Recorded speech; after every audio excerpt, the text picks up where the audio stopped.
CR official YouTube চ্যানেলে সবাইকে স্বাগতম। আশা করি সবাই অনেক অনেক ভালো আছেন।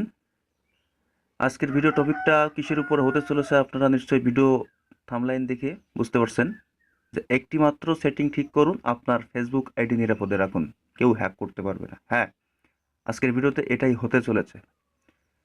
চারিদিকে শুধু শুনি, আমার ভাই বন্ধু সবাই যারা আছে বলে যে তার অনেকেরই আইডি হ্যাক হয়ে যাচ্ছে, বিভিন্ন সিস্টেম হ্যাক হয়ে যাচ্ছে। আর একটা পার্সোনাল আইডি হ্যাক হয়ে গেলে কতটা বিপদে পড়তে হয় যাদের হ্যাক হয় তারা জানে। তো আজকের ভিডিওটা দেখার পর থেকে আর কারো কখনোই আইডি হ্যাক হবে না, আমি গ্যারান্টি দিচ্ছি। আমি সেই বিষয়ে একটু আলোচনা করব এবং দেখিয়ে দেবো সেই সেটিংটা কিভাবে কি করলে আপনাদের আইডি কখনোই হ্যাক হবে না। তো এই চ্যানেলে যারা নতুন আছেন তারা চ্যানেলটা অবশ্যই সাবস্ক্রাইব করে পাশে থেকে বেল আইকনটা অন করে দিবেন সবার আগে হেল্পফুল ভিডিও পাওয়ার জন্য। তো আমি একটু বলি যে প্রথম 3টা স্টেপ বলি যে আপনারা কি কি করবেন ফেসবুকের জন্য। সেটা হচ্ছে, প্রথম স্টেপটা হচ্ছে আপনারা কখনোই ফোন নম্বর দিয়ে ফেসবুক অ্যাকাউন্ট খুলবেন না। অবশ্যই জিমেইল ইউজ করে খুলবেন, কারণ ফোন নম্বর দিয়ে ফেসবুক অ্যাকাউন্ট খুললে সেই আইডিটা হ্যাক করা খুবই সহজ। আর অবশ্যই আপনাদের প্রোফাইলটা লক করে রাখবেন, আর অপরিচিত কাউকে ফ্রেন্ড করবেন না। তো এটা হচ্ছে প্রথম কথা। আর কিভাবে আসলে ফেসবুক আইডিটা সিকিউরিটি দিবেন, একটা মাত্র সেটিং, সেটা আমি আলোচনা করতেছি। হ্যাঁ, তো এখন আমি চলে যাব আমার ফেসবুকের ভিতরে, আমি দেখিয়ে দেবো সেই একটা মাত্র সেটিংটা কি। তো আমি আমার ফেসবুকে চলে গেলাম। ফেসবুকে চলে যাওয়ার পরে আপনারা যে থ্রি লাইন, এই থ্রি লাইনের উপরে ক্লিক করবেন।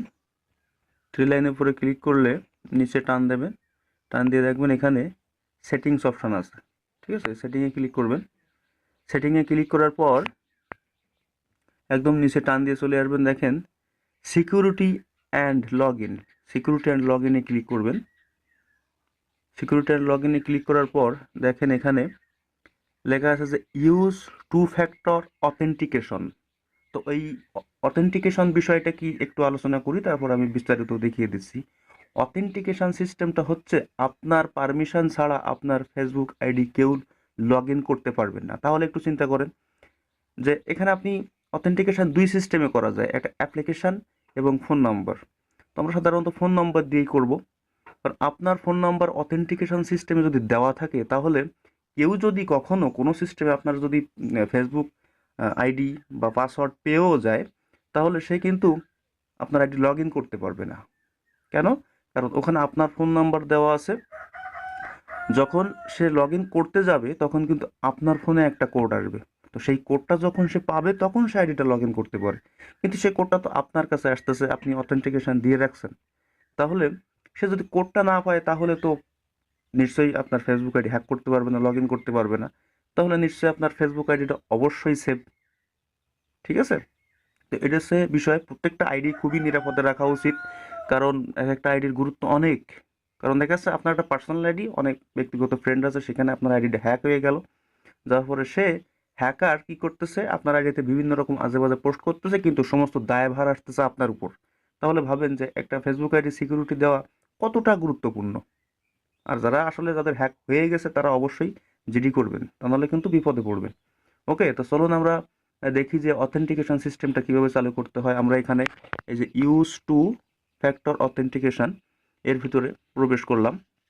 প্রবেশ করার পর দেখেন আপনারা এখানে যেটা বললাম, দুইটা সিস্টেমে কিন্তু আপনারা এখান থেকে অথেন্টিক করতে পারবেন। একটা হচ্ছে অ্যাপ, একটা হচ্ছে টেক্সট এসএমএস। তো এইখানে আমরা সাধারণত অথেন্টিক সিস্টেমটা অ্যাপটা অনেকেই বুঝবে না, একটা ঝামেলা। তো ফোন নম্বরটা এনাফ। তো এখানে কিন্তু ইউজ টেক্সট মেসেজ, মেসেজ দেখেন এখানে খেয়াল করেন, ইউজ টেক্সট মেসেজ এইটার উপরে ক্লিক করবেন। তো এইটার উপরে ক্লিক করার পরে দেখেন এখানে কিন্তু আপনার ফোন নাম্বারটা চাচ্ছে, দেখেন এখানে ভালো করে দেখেন ফোন নাম্বার। তো এইখানে কি করবেন আপনি, আপনার ফোন নাম্বারটা দিবেন, যে ফোন নাম্বারটা সবসময় আপনি পার্সোনালি ব্যবহার করেন, যার তার কাছে না থাকে, সবসময় আপনার কাছে থাকে। তো সেই ফোন নাম্বারটা দেওয়ার পর যখন আপনি কনফার্ম করবেন, আমি এখানে করতেছি না কারণ আমার যেহেতু করা আছে। তো এই ফোন নাম্বারটা দিয়ে এখানে কনফার্ম করার সাথে সাথে দেখবেন আপনার কাছে একটা কোড যাবে, হয়তো কলে অথবা মেসেজে।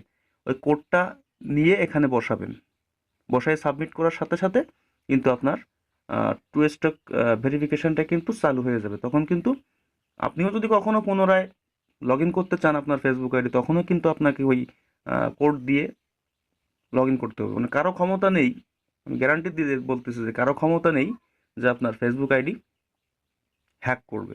এই সিস্টেমটা অবশ্যই চালু করেন, চালু করে দেন, তা না হলে কিন্তু বিপদ।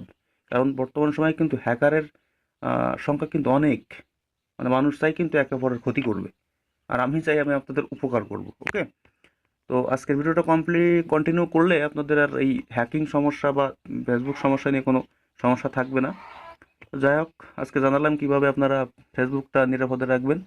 তো আজকের ভিডিওটা এই পর্যন্তই। সবাই ভালো থাকবেন, সুস্থ থাকবেন, সবার জন্য শুভকামনা রইল।